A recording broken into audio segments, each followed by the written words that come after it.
Nosotros les presentaremos la espectroscopía infrarroja y las alumnas que conforman este equipo son Álvarez Romero Judith Mariana, Hernández Pérez Araceli, Mengo Aguilar Luis Joana, Pruneda Reséndiz Laura Andrea y Rodea Ventura Ana Karen. A continuación, mi compañera empezará explicando los métodos de caracterización. La aceptación de los polímeros por parte del público tiene que ver con la garantía y la calidad de los ensayos, estos dados por las organizaciones de normatividad como la ACTM, ANSI, ISO, BSI y DNA. Por ello, el ensayo de materiales se basa en la existencia o no de cambios químicos en el material. Existen dos tipos de ensayo, los destructivos, que son los en los que se produce un cambio en la estructura química de al menos una parte del material ensayado, como la determinación de propiedades de inflamabilidad, y los no destructivos, que son los que no dan como resultado el cambio químico del material, como la determinación de propiedades mecánicas, eléctricas, espectrofotometría infrarrojo, UV, determinación de color y densidad. La mayoría de los polímeros pueden identificarse mediante IR, en la cual la energía está asociada con el espectro de la vibración y rotación-vibración molecular. La que sigue.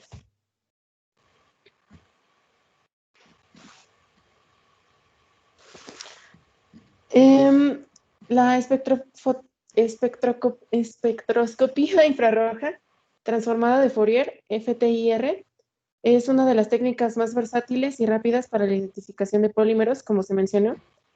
Se aplica en el estudio de superficies ATR y también es de aplicación en el campo de recubrimientos sobre superficies metálicas, como la refractancia especular. También para los análisis de polímeros multicapas sin necesidad de separarlas físicamente por microscopio FTIR.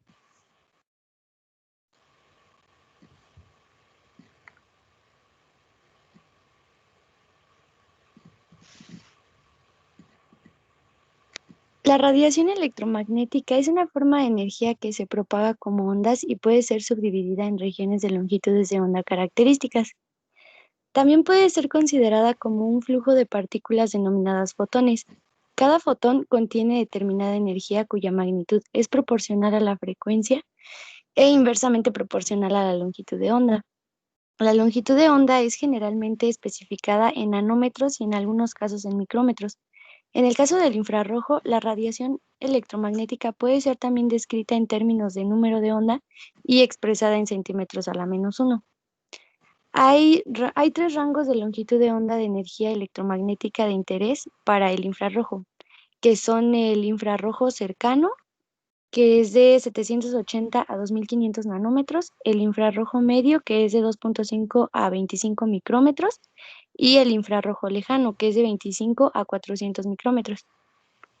La espectrofotometría infrarroja es un método de medida de la absorción de la radiación en un rango de longitudes de onda cuando ésta pasa a través de una capa delgada de sustancia. Es un ensayo de identificación siendo capaz de distinguir sustancias con diferencias estructurales. De las tres regiones de infrarrojo, la región comprendida entre 4000 a 400 centímetros a la menos 1 es la más empleada para fines de identificación. Sin embargo, en algunos casos es utilizada como fines cuantitativos. El espectro de infrarrojo es único para cualquier compuesto químico con excepción de los isómeros ópticos que tienen espectros idénticos.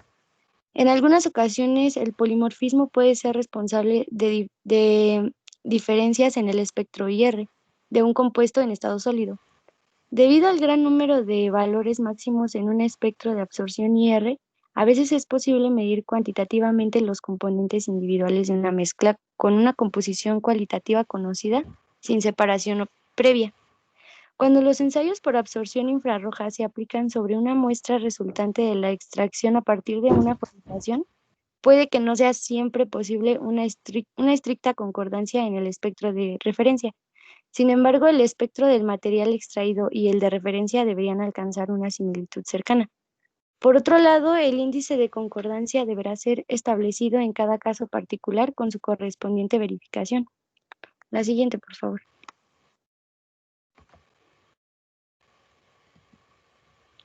Los parámetros de las bandas características medidos en espectroscopía IR son las frecuencias, intensidad, forma de la banda y la polarización de varios modos, que es la dirección de transición momento del sistema molecular. Dado que los niveles de energía vibracional son diferentes para cada molécula, el espectro IR se puede considerar como la huella digital de la molécula, debido a que estos espectros registran la información más concerniente de la molécula. Se dice que el espectro de absorción IR de un compuesto es probablemente su principal propiedad física, excepto para isómeros ópticos. Dos compuestos con diferentes estructuras tendrán diferentes espectro IR. En algunos casos, como en los que los polímeros solo difieren ligeramente en el peso molecular, la diferencia puede ser virtualmente indistinguible. En muchas ocasiones el espectro IR es la mejor y la única manera de poder distinguir una de otra molécula a partir de patrones de absorción. La frecuencia de la vibración depende de las masas de los átomos y de la rigidez del enlace. Los átomos más pesados vibran más lentamente que los más ligeros. Por ejemplo, un enlace entre carbono y el deuterio tiene una frecuencia característica más baja que un enlace entre carbono e hidrógeno. En un grupo de enlaces con energías de enlace similares, la frecuencia disminuye al aumentar la masa atómica. Los enlaces más fuertes generalmente son más rígidos, requiriéndose más fuerza para alargarlos o comprimirlos. Como consecuencia, los enlaces más fuertes generalmente vibran más deprisa que los enlaces más débiles, esto suponiendo que los átomos tengan masas similares.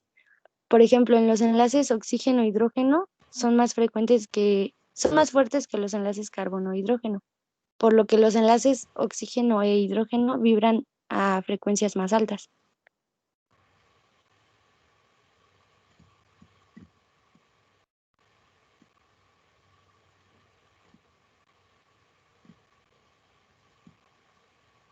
Bueno, el uso de la espectroscopía infrarroja, este puede usarse cuando se necesitan la especificidad y la selectividad química.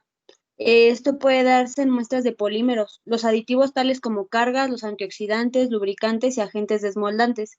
Pueden generar interferencias espectrales. Sin embargo, excepto por las cargas y plastificantes, los aditivos de proceso y estabilizadores generalmente consisten en aproximadamente el 1% del total del polímero y contribuyen muy poco en el espectro. La siguiente, por favor.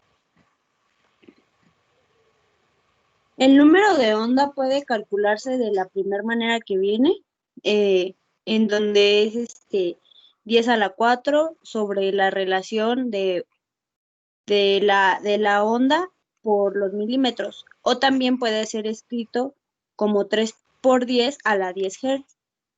La siguiente, por favor. Existen tablas en las que ya viene el número de onda de algunos compuestos, pero esa es la manera para poder calcularlo sin que haya algún problema.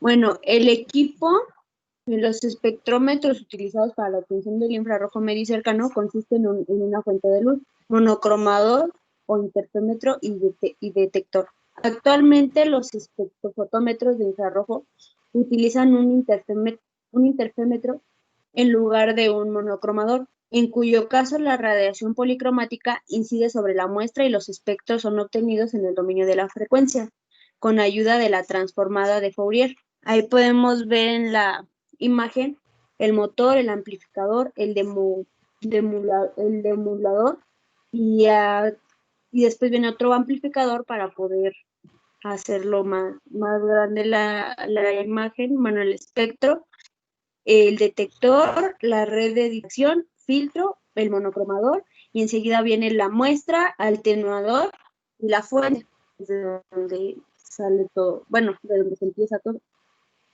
La siguiente, por favor.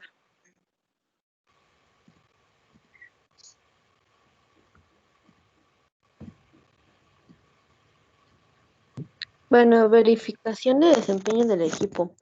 La escala de número de onda la escala de número de onda puede ser verificada registrando el espectro de un fil. En este caso tenemos una tabla donde se ven los criterios de aceptación. Para instrumentos que utilicen monocromador, debe de existir un espectro de 35 micras de espesor, al igual que instrumentos con transformada de Fourier. Para las especificaciones en un instrumento con monocromador, la diferencia entre el porcentaje de transmitancia debe ser entre 2870 centímetros a la -1, o sea, 3.48 micras, y 2849.5 centímetros a la -1, o sea, 3.51 micras. También la diferencia entre las absorbancias en el mínimo de absorción debe ser menor a 2870 centímetros a la -1. Esto es para instrumentos con transformada de Fourier. Y el máximo debe de ser de 2849.5 centímetros a la -1. Debe ser mayor a 0.33 micras. Siguiente.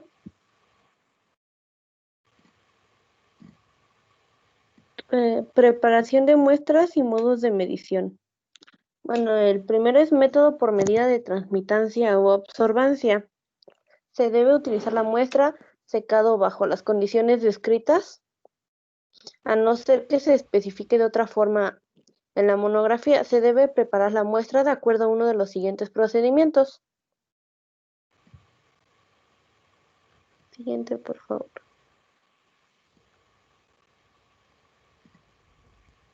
Bueno, uno de ellos es el método de disco de bromuro de potasio o cloruro de potasio.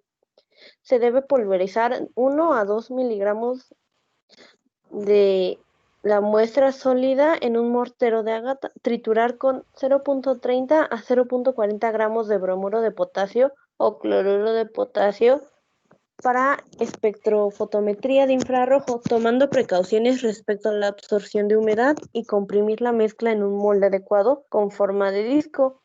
Si la sustancia a analizar es un clorhidrato, es recomendable utilizar cloruro de potasio. Después se le va a aplicar una presión de 50 a 100 kilonewtons por centímetro cuadrado durante por lo menos un minuto, con ayuda de vacío en caso de ser necesario, para obtener un disco transparente de aproximadamente 13 milímetros de diámetro. El disco debe desecharse si no está uniformemente transparente cuando se lo examine visualmente, o si la transmitancia es de 2000 centímetros a la -1, o sea, 5 micras. En ausencia de una banda de absorción específica, es menor de 75% sin emplear compensación de las de referencia. La humedad en la sustancia a analizar y o en la matriz provocará apariencias irregulares en los discos de haluro de potasio, tales como manchas u opacidades. Por ello es conveniente secar la sustancia a analizar bajo las condiciones descritas. El método para películas es analizar una película delgada tal cual es o preparada como se describe en la monografía individual.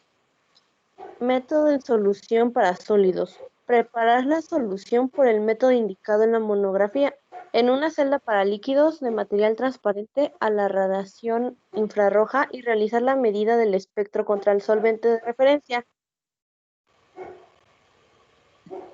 Normalmente se obtienen buenos resultados al utilizar concentraciones en el rango de 10 a 100 gramos sobre litro para caminos chicos de 0.1 milímetros a 0.0 milímetros. El solvente utilizado en este método no debería de exhibirse interacciones o reacciones químicas con las sustancias a analizar. Si ese es el caso, se tiene que desechar. Método en sustitución para sólidos. Triturar 5 a 10 miligramos de la sustancia sólida a analizar con 2 gotas de vaselina líquida u otro líquido apropiado hasta obtener una mezcla cremosa homogénea. Colocar una porción de la mezcla así obtenida entre 2 placas de cloruro de sodio, bromuro de potasio u otro material transparente a la radiación infrarroja y presionar suavemente las placas para formar una película fina.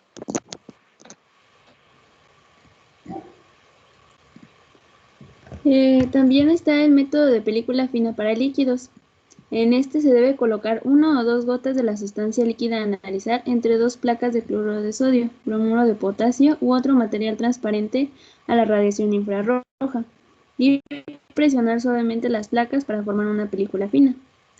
En el método de celda para líquidos, este puede emplearse una celda del mismo material descrito en método en película fina para líquidos y de paso óptico apropiado. En el método para gases, en este se debe introducir la sustancia gaseosa a analizar en una celda para gases previamente evacuada y llenando a la presión que se especifica en la monografía, y analizar su espectro de absorción. La longitud del camino óptico de la celda es usualmente 10 centímetros, pero si es necesario podría exceder hasta 1 metro. Para evitar interferencias de absorción debido al vapor de agua, dióxido de carbono u otros gases atmosféricos, se debe colocar el haz de referencia, una celda idéntica, evacuada o llenada con un gas transparente a la radiación infrarroja, por ejemplo nitrógeno o argón. Y si es necesario, ajustar a la presión en la celda a la presión atmosférica usando un gas transparente a la radiación infrarroja, como nitrógeno o argón. Otro método es el método de refractancia difusa, el DRIFT. Dentro de este se encuentra el método para sólidos. En este se debe preparar una mezcla compuesta por la sustancia a analizar y bromuro de potasio o cloruro de potasio finamente pulverizados y secados, con una concentración aproximada al 5%, a menos que se especifique de otro modo en la monografía individual. Se debe triturar en mortero de ágata con la precaución de evitar la absorción de humedad y colocar la mezcla en el accesorio correspondiente para sólidos y registrar el espectro de refractancia. En este se recomienda que tanto la muestra como la matriz tengan un tamaño de partícula menor a 5 micrómetros. El espectro de referencia es tratado con el algoritmo de Kubelka-Munk a fin de obtener el espectro en unidades de absorbancia. Y el último es el método de refractancia total atenuada, ATR. Este es un método para líquidos, geles, polvos, pastas, sólidos, películas y recubrimientos. En este se debe colocar la sustancia a ser analizada en estrecho contacto con un elemento de refractancia interna como diamante, germanio, seleniuro de zinc, bromuro de talio-ioduro de talio u otro material apropiado de alto índice de refracción. Hay que asegurar que el contacto entre la sustancia a analizar y la totalidad de la superficie del elemento de refractancia interna sea uniforme, aplicando presión o disolviendo la sustancia en un solvente apropiado mediante distribución sobre la superficie del cristal y posterior evaporación hasta sequedad, y después examinar el espectro de ATR. Tenemos aquí una ilustración en donde se pueden ver las formas de muestreo de las que hablamos, de una forma un poquito más gráfica. En los criterios de identificación, una sustancia puede ser identificada cuando presente únicamente máximos de absorción en los mismos números de onda y con intensidades relativas similares al espectro de una sustancia de referencia o al espectro de referencia de la sustancia. Dentro de estos tenemos la identificación por sustancia de referencia. En estos, los máximos de absorción en el espectro obtenido con la muestra deben corresponder en posición e intensidad relativa a los obtenidos concomitantemente con la sustancia de referencia.